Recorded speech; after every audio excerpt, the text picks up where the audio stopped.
My brother betrayed me, got my wife pregnant, and lied about my son. Now, after losing everything, he wants my help. My brother made my life miserable. Then I found out he had an affair with my wife, got her pregnant, and the son I thought was mine never was. Now, after being disowned by our parents and losing everything, he has come crawling back, right when they left me their $2 million inheritance. Growing up, my younger brother, Caleb, never saw me as family. He treated me like I was beneath him, like I was just someone who happened to live under the same roof. If you're thinking it was jealousy, you would be wrong. He had nothing to be jealous of. He was the golden child, the one our mother adored, the one who got away with everything. From the start, my mother spoiled Caleb beyond reason. She did everything for him, cooked his meals, washed his clothes, and even made sure I helped him with his schoolwork. If he had trouble with something, I was expected to drop everything and assist him, just because we were brothers. But that loyalty was never returned. When I needed help, I was on my own. I got used to it. I was independent, and maybe that was my mistake, always giving without asking for anything in return. Caleb never lifted a finger to help me, but he had no problem showing up when he needed something from me. We were nothing alike. I kept to myself, enjoyed reading, and preferred quiet spaces. Caleb was loud and rough, just like our dad. I never held back my opinions, and I did not believe in sugarcoating things. I think that is what made my mother resent me in some way. To her, Caleb could do no wrong. No matter what he did, she always had an excuse for him. I accepted that and let it go. But when he started making my life harder just for fun, that was when things changed. Caleb loved picking on me. It was never harmless teasing. It was personal. He would call me names, make fun of my height, and mock the fact that I wore glasses. He invaded my privacy, sneaking into my room to read my diary just so he could twist my words and report them to our mom. When I got angry and told our parents, they laughed it off. "It is just brotherly fun," they would say. Except it was not fun for me. It only got worse. He messed with my things, broke my glasses more than once, and even tried to ruin my food. I still remember the day he put small stones in my cereal. I nearly bit into them before I saw them in my spoon.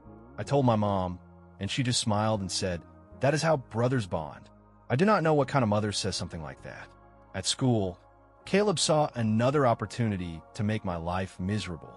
He knew I was being bullied, and instead of standing up for me, he joined in. He laughed with the other kids as they called me names, encouraged them to push me around, and made sure I was always the one left out. He wanted to break me. One day, after another pointless fight, he looked me in the eye and told me to kill myself. I could handle insults, but that one cut deep. I was already struggling, and hearing those words come from my own brother made it worse. I do not think he ever cared. My dad worked long hours, so he was not around much. My mom? She blamed me. She said if Caleb was acting out, it had to be my fault. I had to be the one irritating him. Then, one day, Caleb went too far. We were in high school, and he thought it would be funny to try and set my hair on fire. I could still feel the heat of the flame behind me when I turned around. And what did my mom say? "He is just playing." That was the moment I knew my mother would never change. But my dad, he finally saw it. For the first time, he stood up for me. He looked Caleb in the eye and told him that if he kept this up, he would have no choice but to call the police. I had never seen Caleb speechless before. Dad did not stop there. He sat him down and told him, "Enough is enough. You need to start respecting your brother." Later that night, my dad came into my room, something he never did. He sat down and told me he'd spent years waiting for Caleb to grow up, thinking maybe he was just being immature.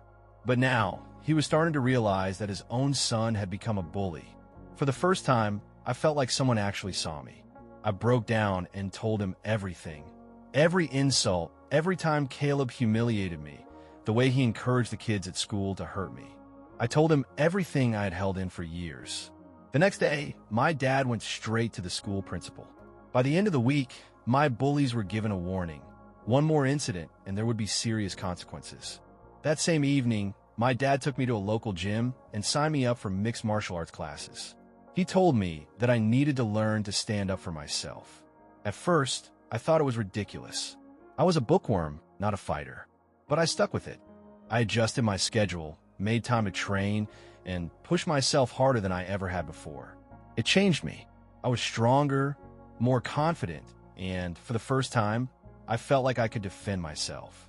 And then, the day came when Caleb tested me again. He had stolen my pocket money. We got money for helping with chores, and I had been saving up for weeks. But that morning, my money was gone. I found Caleb just as he was about to leave with his friends. I walked straight up to him and told him to give it back. He smirked. "What are you going to do? Run to Dad?" I did not know what came over me. I clenched my fist and punched him square in the face. For the first time, Caleb had nothing to say. Caleb hit the ground hard, too stunned to react. He sat there for a second, holding his face in shock. I did not give him time to process it. I grabbed him by the collar, reached into his pocket, and took back my money. Then, without hesitation, I let go, and he fell back down.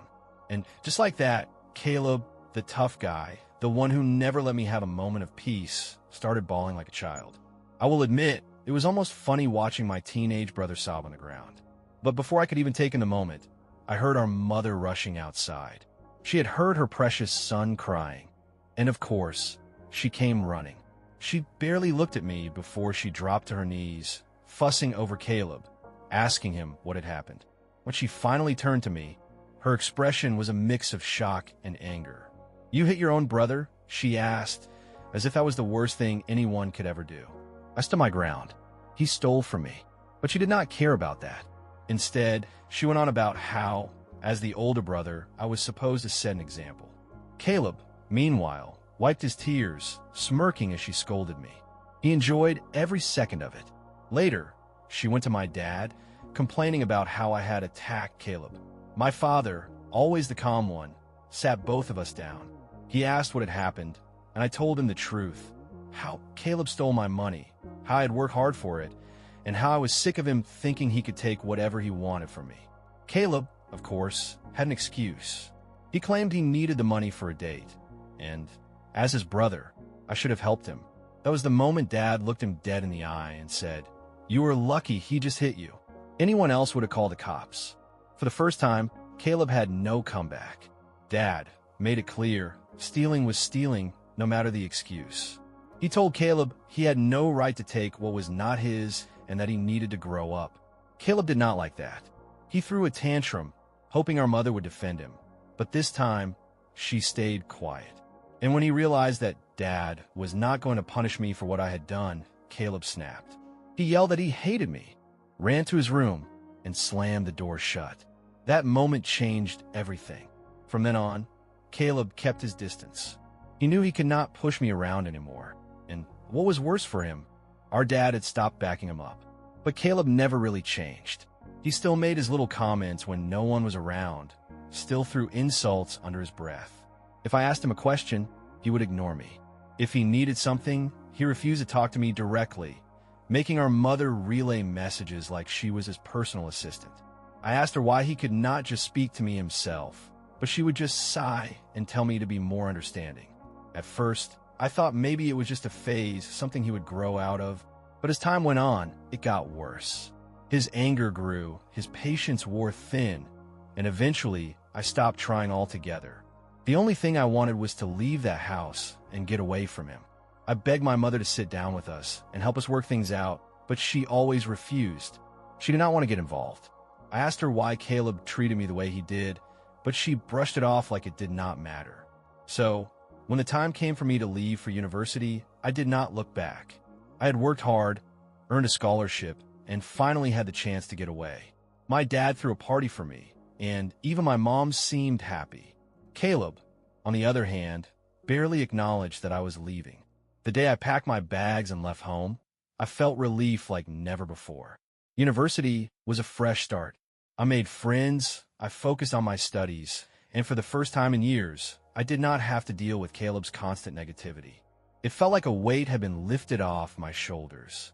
It was during my second year that I met Karen. A friend introduced us at a party, and from the moment we started talking, I knew she was special. Growing up in a religious family, I'd always been taught that having kids before marriage was not the right way to do things. But in our final year of university, Karen told me she was pregnant. We got married right after graduation. It was a small ceremony, nothing extravagant, but it was peaceful. Our families were there, and for the first time in a long time, I felt like I was exactly where I was meant to be. Karen was everything I had ever wanted. I believed in loyalty, in building a life with one person, in being a faithful husband. No matter what temptations came my way, I never once thought about betraying her. But apparently, she did not feel the same way. There were 2 times when I caught her cheating. The first was an affair that lasted for years with one of her married co-workers. The second was a fling with an ex-boyfriend from high school when she went to visit her family out of state. Looking back, I know I was a fool to forgive her, but I did. I wanted to believe we could make things work, that we could rebuild. I did not want my child to grow up in a broken home. So, after a period of separation both times, I took her back. I told myself it was because we were young, that she had made mistakes, but she would learn from them. For years, I tried to push the doubts away. I wanted to believe in our marriage, in our future. I could never fully trust her again, but I convinced myself that if I chose to forgive, I had to commit to moving forward. And for a while, it seemed like things were fine. For years passed since the second time she cheated, and I thought I had made the right decision. Karen seemed different, more committed. We were happy, or at least I thought we were. Then, 3 months ago, everything fell apart. She sat me down, looked me in the eye, and told me the truth. She had been cheating again, this time for a long time. And the worst part? She admitted that our son might not even be mine. At that moment, it felt like the ground beneath me vanished. My mind could not process it. Everything I had built, everything I believed in, was crumbling in front of me. I asked her how she could do this, how she could lie for so long. But she did not seem to care. There was no guilt in her voice, no sadness. She was cold, distant, like she had already moved on. I kept pressing, demanding the truth. And then she finally said it. The father of the child, the man she had been sleeping with for years, was Caleb. I felt my chest tighten as I stared at Karen, trying to process what I had just heard. My mind refused to accept it. I needed to hear it again, needed her to clarify that I had misunderstood, that she had misspoken. What do you mean? I finally asked, my voice barely above a whisper. Karen exhaled slowly, avoiding my eyes. Then, in a calm, almost rehearsed voice, she began explaining. She told me that when I first introduced her to my family, she had taken a liking to them. She wanted to be accepted, to feel like she belonged. She especially bonded with my mother, spending more and more time with her. During that time, she also became friends with Caleb. That part alone was enough to shake me. Caleb, the same brother who had spent years making my life miserable, had somehow managed to charm my wife. Karen went on, telling me how Caleb had been unusually kind to her, completely different from how he was with me. She had noticed the distance between us and even asked me about it once. I had told her the truth, that Caleb and I had never been close, that I had stopped trying to fix things long ago because it was clear he would never let go of whatever resentment he had toward me. She said she had wanted to help. She thought that maybe if she could bring Caleb and me together, things would improve. So she started inviting him along when we went out. If we planned to see a movie, she made sure he was included. And every time, Caleb got to pick what we watched. Looking back, I should have seen it. Karen and Caleb spent a lot of time together. I did not think much of it then. She played video games with him sometimes, and I figured she was just being friendly. But according to her, that was when it all started. One evening, Caleb had opened up to her about his problems, his struggles, his breakup with his ex. He had let his guard down, acted vulnerable, and that had drawn her in. She said he started flirting with her, at first in a way that seemed harmless. Then, one thing led to another, and she made a mistake. I clenched my fist as I pictured it. My wife, my brother, together. Karen told me she had felt guilty after it happened, that she had run away from him. She had been so shaken that she had decided to cut the trip short and go home. I remembered that. She had suddenly told me she wanted to leave, even though she had originally planned to stay with my family through New Year's. At the time, I had tried to convince her to stay, but she had been firm. She had to go. Now I knew why.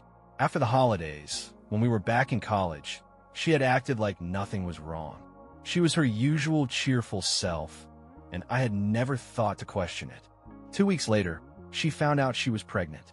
I was so deep in my own thoughts that I barely noticed when she said the next words. She had no idea if the baby was mine or Caleb's. She had married me because I was the responsible one. I was the man she knew would stay.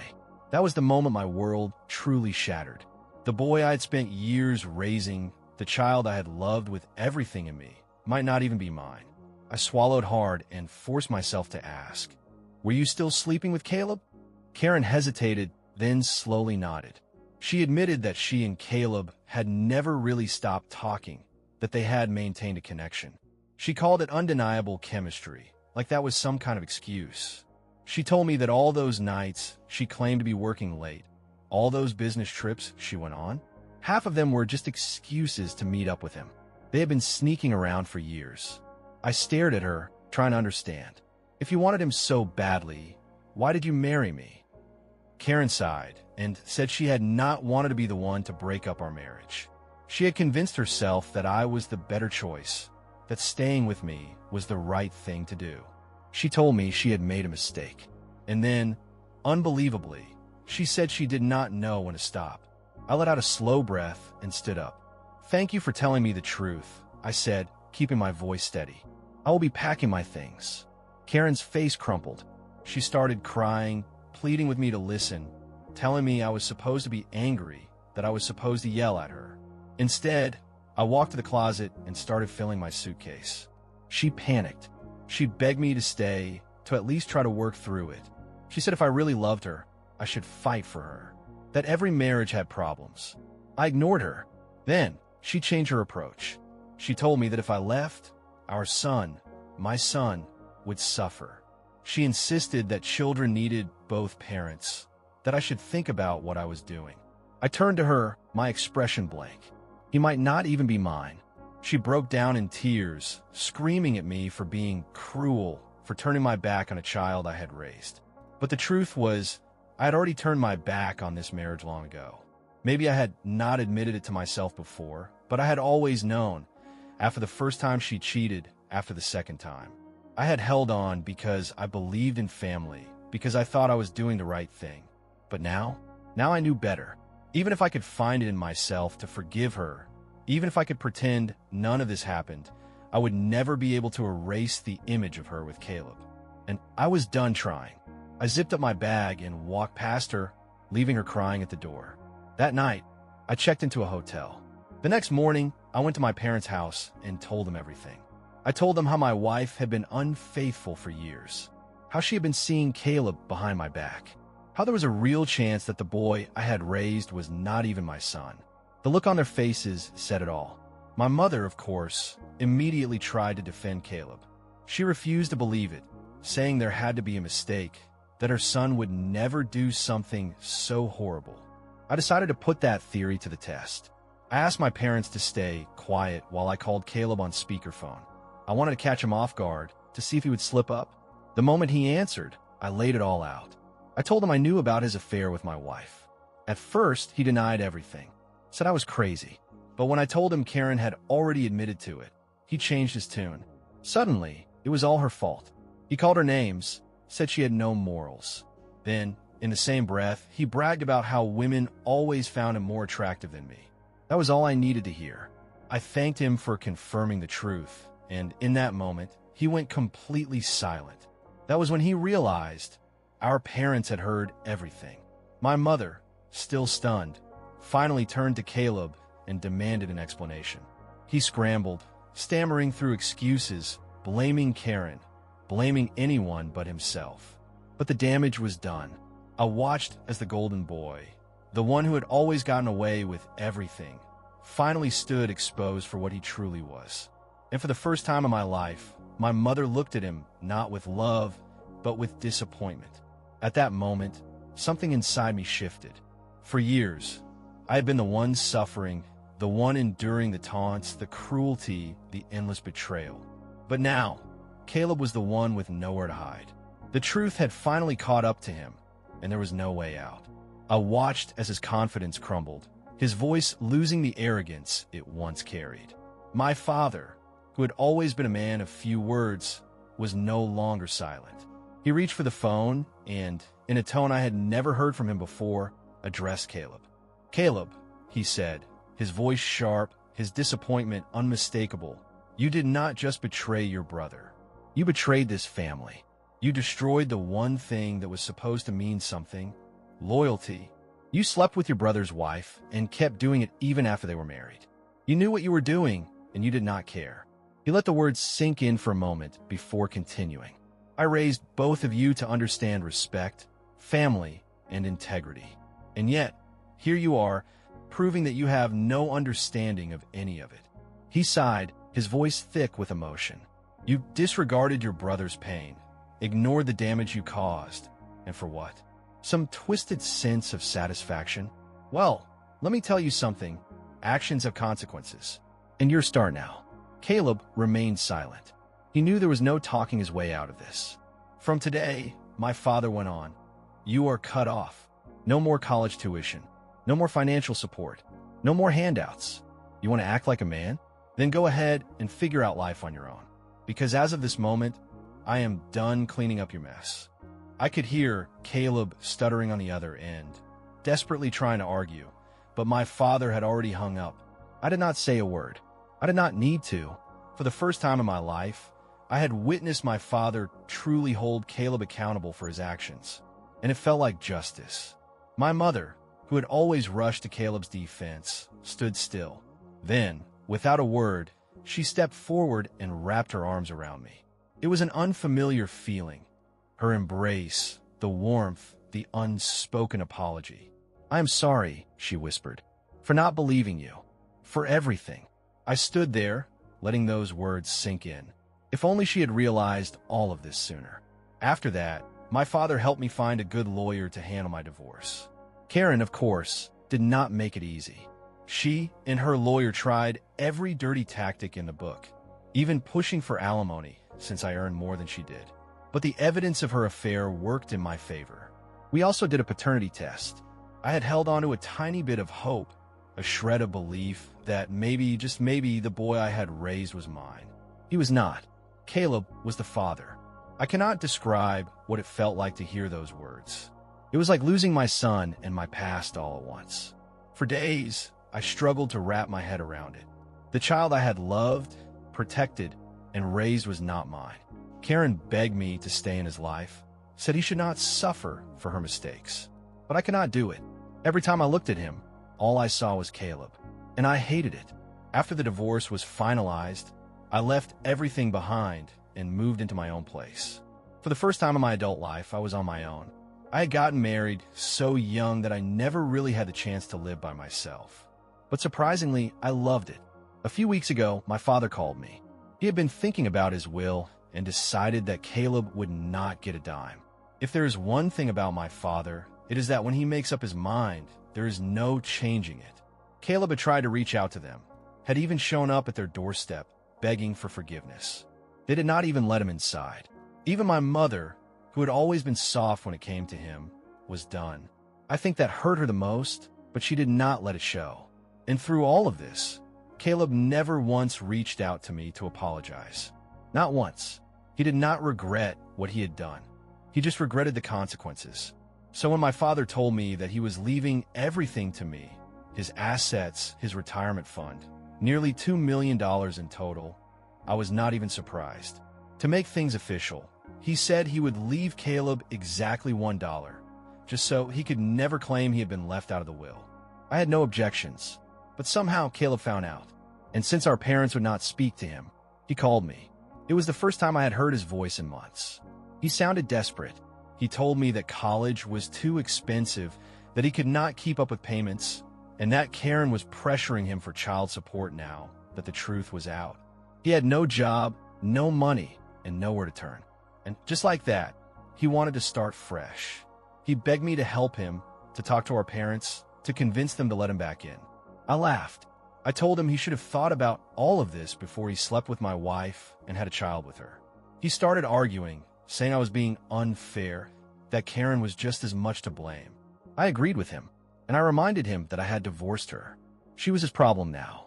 So why was he calling me? Caleb got frustrated, started yelling, but I cut him off. "You are not the favorite anymore," I told him. "You are just the guy who slept with his brother's wife. And now you get to live with the consequences." That was when he broke. He started crying, telling me how everyone had turned on him. Our grandparents, our relatives, everyone had abandoned him. But that was not my problem anymore. I told him we were done. I was no longer his brother. Then I hung up.